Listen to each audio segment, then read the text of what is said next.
mentality. We are in 2022.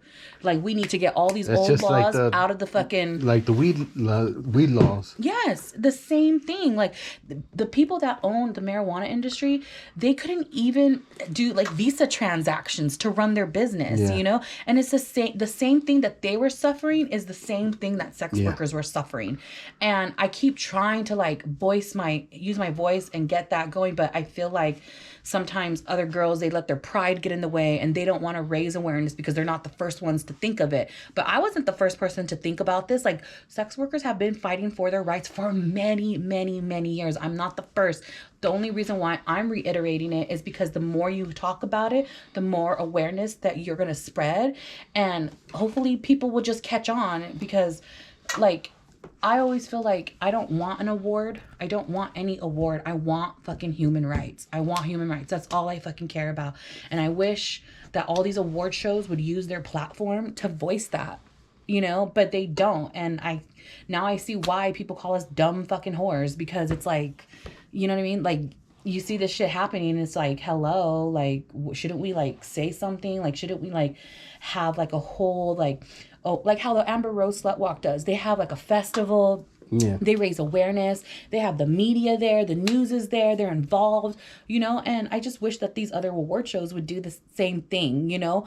Because like we still don't have our rights. And like, girls still need to be saved. And they still need to be like in an environment where they can work. And not only that, and receive the help that they can receive, you know, like, because some of them are struggling with drug addictions and stuff like that. And, you know, they become a victim in this type of industry because there's a lot of bad people out there that will take advantage of them.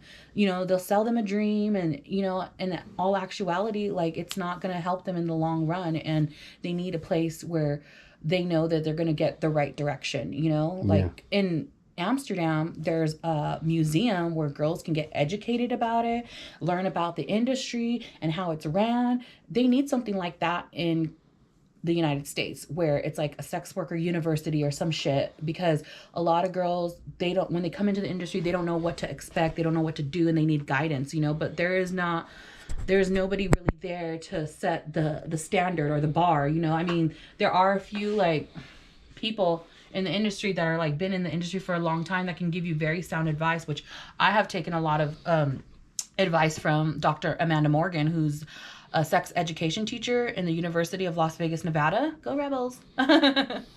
But, you know, you find those types of people throughout your career and stuff, and those are the people that you need to stay and surround yourself around, you know? Yeah. All right, well, let me shut this down because I want to use it on the main fucking interview. Okay, for sure. So you meet up with fans though, right? Yeah, of course, all the time, downtown. Where can my fans like look you up, or do you have a Twitter, an Instagram? Yeah. Do you have a Gmail, anything like that? I don't do emails anymore, but they can follow me on Twitter. I think it's under Mistress Jugs is my new account, and it's the same thing for Instagram too. It's underneath Mistress Jugs.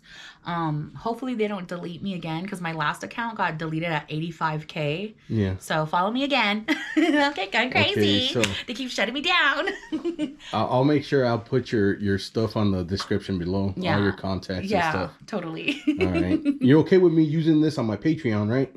On your Patreon? Yes. Oh, I thought it was just YouTube. No, I'm going to do my YouTube, but this will be on my Patreon because this is like, you know what I mean? It talks about social issues. We talk about sex and like anal, and fucking YouTube is it's full of bitches at, I don't know, at YouTube fucking headquarters or some shit where they're deleting fucking videos and they're giving strikes and all kinds of shit. See, that's the ripple effect of FOSTA and SESTA. Yeah. And even though it's a law that's supposedly it's supposed to be towards sex workers in the sex industry, in all actuality, those laws actually affect regular human beings like you. Mm-hmm. Like, you have a YouTube channel and now you're being censored because of these FOSTA and SESTA laws hold the website accountable, not the people that are creating the content or doing the masa, you know what I'm saying?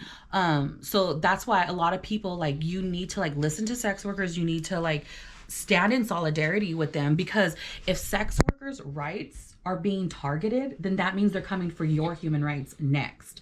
And Look what happened with Hurricane Katrina. Look what's going on with the whole pandemic. People are not getting their stimulus check. Like, seriously, like, our government is really fucking us over in certain aspects of our life. And it's not only just affecting sex workers, but it's going to affect the regular average Joe, too. Yep.